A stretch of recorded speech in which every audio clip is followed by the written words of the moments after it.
If you ever feel like your career's been held back because you are naturally quiet or you have a quieter approach, then this series of videos is very much for you. It might be that you feel like you've been overlooked because of your quieter style, or it might be that you feel exhausted from having to pretend to be more dominant and louder. And what's interesting is that it's not just about personality that causes us to feel quietly disempowered.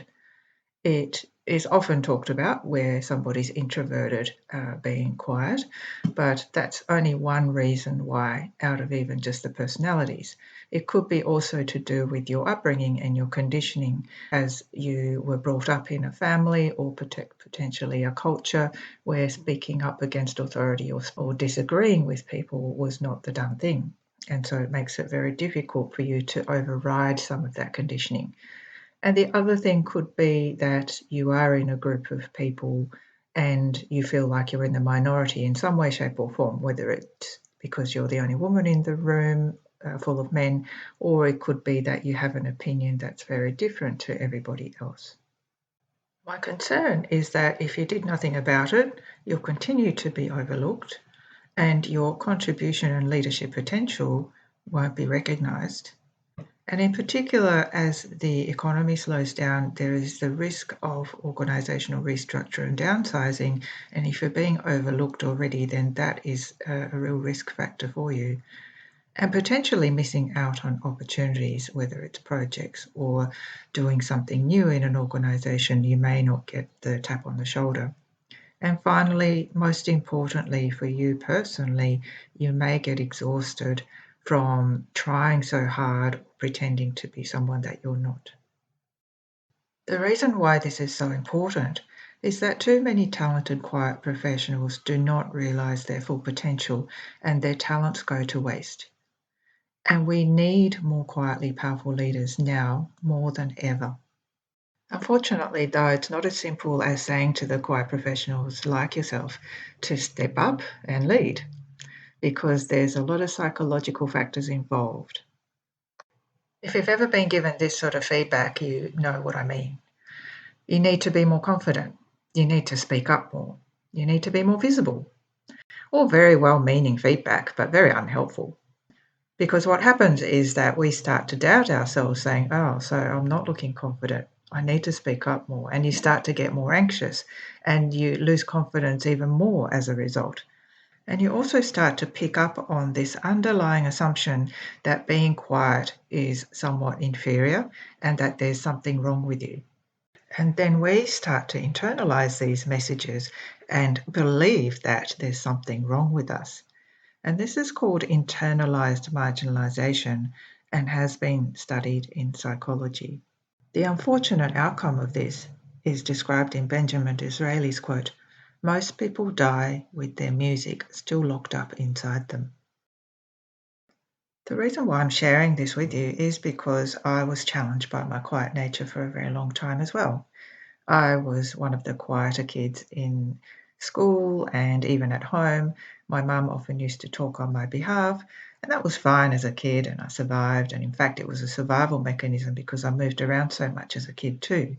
But as I went into the workplace, it was definitely not working for me, and I tried so hard to learn the skills of presenting, facilitation, speaking up, and I was exhausted and realized after 20 years of working in this way that I was doing it all wrong. And in more recent years, I've worked out a way to still use all the skills that I've learned, whether it's presenting, facilitation, coaching, etc., but not hide the fact that I do have a quieter nature, but actually use it to my advantage. And people that I work with and the clients that I work with have appreciated that, and it's made a huge difference to the way that I can show up authentically. And because it took me so long to understand this for myself, I thought maybe it'll be useful for other people to learn about it, possibly a little bit earlier in their careers, or even if it's later in their careers, it might be helpful. So these are some of the experiences you might have had, and I certainly have had all levels of them. So at one level, there was a time where I really felt invisible and not valued by anybody. And I'm sure others would have seen me as just a nobody, just a worker that just got some things done. But I had no impact beyond what I was producing. And then I worked really hard to be a little bit more vocal and be able to contribute in different ways. But still, at times, I may have been misunderstood. So I might be, for example, a little bit quieter in a meeting and thinking about what I might be able to contribute. And somebody might say, "Oh, well, Megumi's not that interested," or she doesn't have anything to say. While as actually I was thinking about it rather than not engaged or not wanting to contribute. And I became more and more aware of how I can be misunderstood. So I worked on that as well. And so increasingly, I became able to be heard and be seen as a contributor and having a little bit more impact. But it was still a bit hit and miss. And the other thing I noticed myself doing was to try and be like somebody else rather than fully understanding my own strengths and unique contributions so that I can appreciate it and use it to contribute. And then I had this most incredible penny dropping moment where I was co-facilitating with somebody who's the complete opposite to me, very gregarious, very extroverted, and highly entertaining. And he was working his group and got them engaged and laughing within the first 2 minutes of him standing up. And I had this little inner voice in me saying, "Oh my God, I'm not like that. I'm going to bore them. I'm going to disengage them." And while I stood up and did my bit and it was all fine, I had this little voice nagging me the whole time. And one of my colleagues who was sitting in the room came up to me during the break and said, "What's going on, Megumi? You're not quite yourself today." And I just explained what was going on in my head, and the person looked at me in the eye and said to me, "Megumi, don't be silly. Stop comparing yourself to your colleague who's different, because the fact that you two are so different is what makes the two of you valuable together. And so if you're not bringing your whole self, then the group's missing out." And so as a result, it was the first time I felt the need to really appreciate and use my style rather than trying to be somebody else. I intellectually knew that that's what I needed to do, but that was the moment where I really understood deeply that I needed to understand myself and fully appreciate myself more. So that led me to a whole journey which moved into this final stage where I started to use my quiet nature as my tool.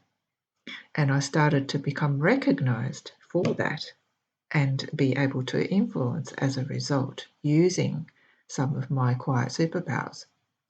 And that led to me feeling more and more powerful within and felt like I could actually do the things that I thought I couldn't do.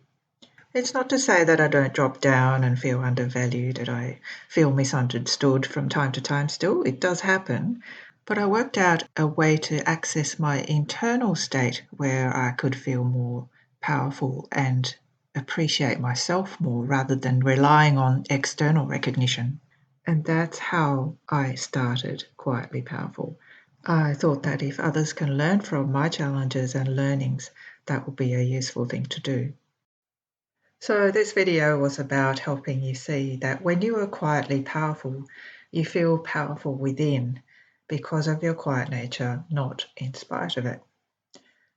And so in the next video, I'd like to share with you some of the big mistakes that a lot of quiet professionals tend to make and how to avoid them. And they are pretty much the ones that I made. So hopefully you can learn from my mistakes.